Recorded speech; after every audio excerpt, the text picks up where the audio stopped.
because he chanted it again and again and again, but he never chanted it with any idea, although he was performing so many sinful activities, but he never chanted it with the idea to counteract those activities.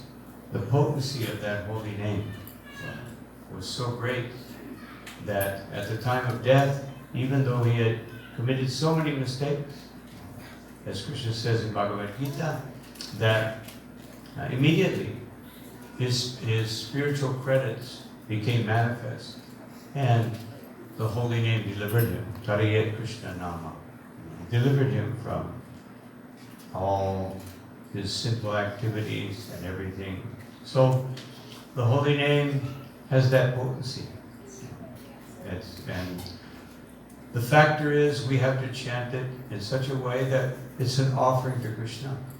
Just like we have written here today, it's written the verse in the Bhagavad Gita where Krishna encourages us, Satatam Kirtayanto Ma, that you should always chant the holy name of Krishna, and Yatantashtridadha Bhaktaha. It should be done with great determination. Because this is the main service. This is the main manifestation of Krishna. People always ask me, it says that Krishna will, yada yada hi dharma sarvanir bhavati bharata, that it says that Krishna will always appear when there is a lack of religiosity and a resurgence of irreligiosity. Well, people say, where is Krishna now? But Krishna has come in his most merciful form, because the chanting of the holy name can be appear anywhere, in any situation, any time, in any place. So it's very wonderful that we're doing this. We're coming together, chanting the holy name, and this gathering, this Sankirtan, or coming together to glorify Krishna's name, should enter into our hearts and carry us through all of the situations and activities that we do daily, weekly, monthly, yearly, and throughout our lives. And then the holy name will certainly deliver us from all negative and any obstacle in life, and will make us happy and blissful. So now I'll turn over the microphone to His Holiness Bhakti Marg Swami, so that he can enlighten us about the holy name of Krishna. Thank you, Maharaj. Haribol.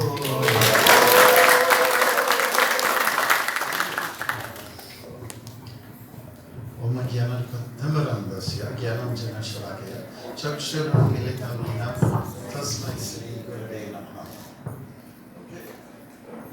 Yes, it was so nice to sit back and enjoy everybody's having a good time. And dancing up a storm and singing and being like kids. You know, this is the idea of what Maharaj was saying. It's the mark of the age in which we live. It's what we should be doing. And in relation to, I guess people will ask, well, why isn't Krishna coming? Because it's such a bad time socially. Everyone's having a big problem. Another question came to my mind is that if we get very sinful, we get worse than we are now, then it should accelerate God's coming to this world. If the prophecy is to be fulfilled at all, what do you think? Is that a good proposal? We just go be really bad. Become bad people and then God will come. I think things are pretty bad already. Socially they're bad. And you know, here's one symptom of Kali Yuga.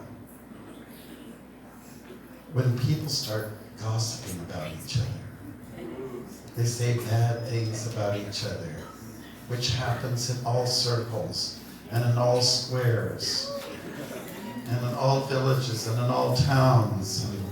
And sometimes people run away from that, you know, little small town dynamics, and they end up finding a new place where the fire is on, and everywhere you go all over the world.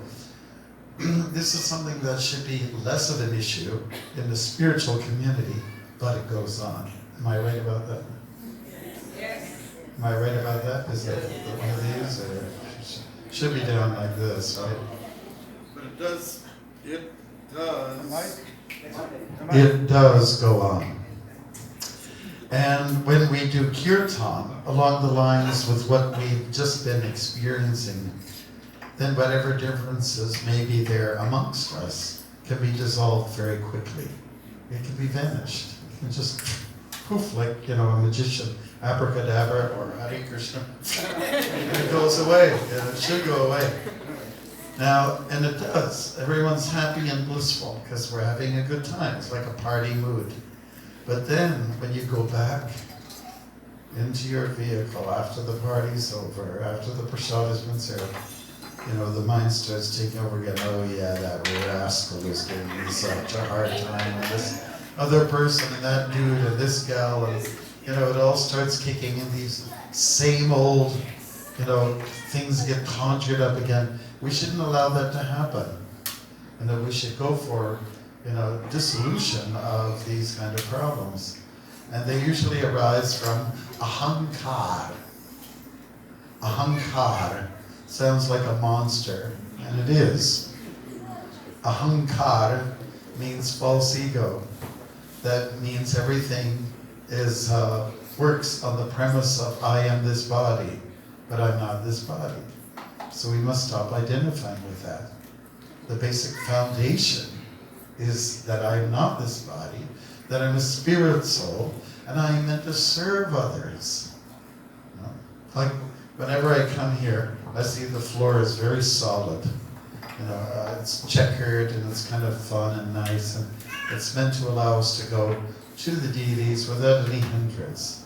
But it's also meant to be a place where we're dancing and moving our limbs and arms and making all kinds of noises and using every part of the body for the glorification of Sri Krishna.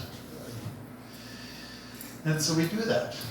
And whatever we pick up here tonight from that good spirit, we must try to preserve that and let it extend itself for as long as we possibly can. Isn't that the idea? We should stretch it out. It should be we should function in the mode of goodness.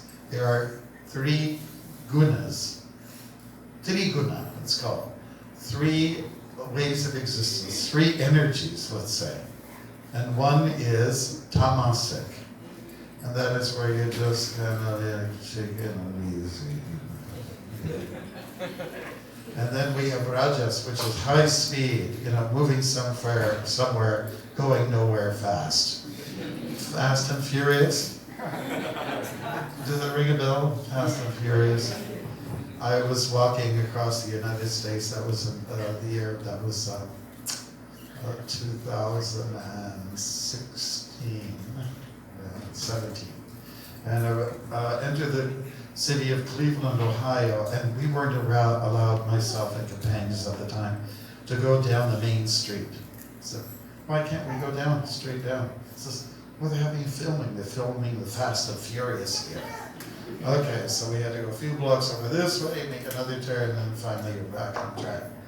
So this is, life is very much in the Fast and Furious lane. We don't think very far ahead. We think what is kind of stimulating me now. We don't think what is the end result. We don't think about future generations. What I'm doing now will impact the future children that are to come. That's Rajita. I'm having a good time now. But long term, we don't think like that. That's the world in which we live very much in a very strong way.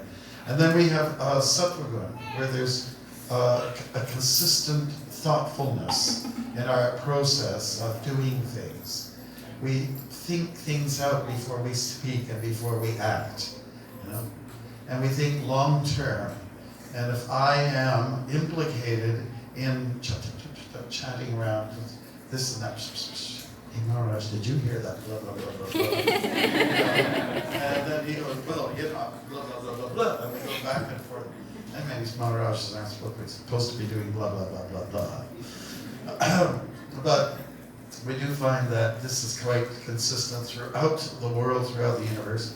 And before we speak, we should know what we're saying and realize that because karma is a very real thing. If I'm at the end of provocation, if I'm starting provoking something or sustaining it, certainly it will boomerang down and come back to me, and it'll catch up onto me. So I think that we must very much be careful about how we present ourselves. And as Maharaj was talking about, Satatam Kirtayam Dhumam, the verse is quoted from the 9th chapter of the Gita. Satatam, do it as much as possible and do it with determination, with a lot of integrity, sincerity. Trinadapi sunichina, tarorapi sanishtina, amanina, mananina, kirtaniya sadahari. And that we have to carry around our bodies, just like we would a garland or a sacred thread. We have to have it as part of our existence, day in and day out, day in and day out. Say it like a mantra, day in and day out, day in and day out, day in and day out. And just keep it like that. And don't stop. So, thank you. Prabhupada gave us this formula, and back in 1976, Prabhupada was in Chicago, and he met with a police officer. His name was Lieutenant Mozzie, and he was very interested in Srila Prabhupada. People have a weakness for Swamis from India.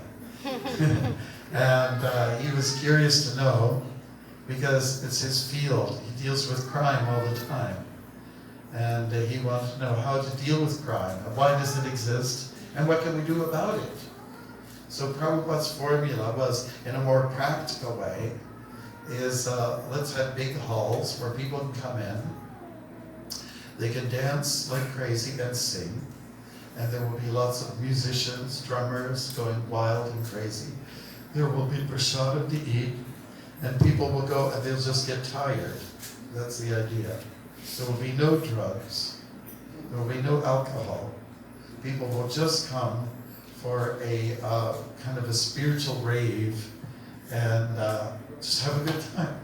And if you're tired, you take a little nap and you wake up and you dance and sing again. That's what we should be doing once a week. Nowadays we have our facilities here, and it's nice to be able to use them as such. And in order to attract people to such venues, then we can go out and do Sankirtan and approach people, go on the street and make some noise out there. That's the Hare Krishna movement. The people that make some lovely noise out there and draw the crowds in to come back. And we also have our books. Srila Prabhupada's books are revolutionary. They change hearts, they change minds, they shift your consciousness, they turn your head around. And that's what they're meant to do. Thank you very much. Hare Krishna. Hare Krishna.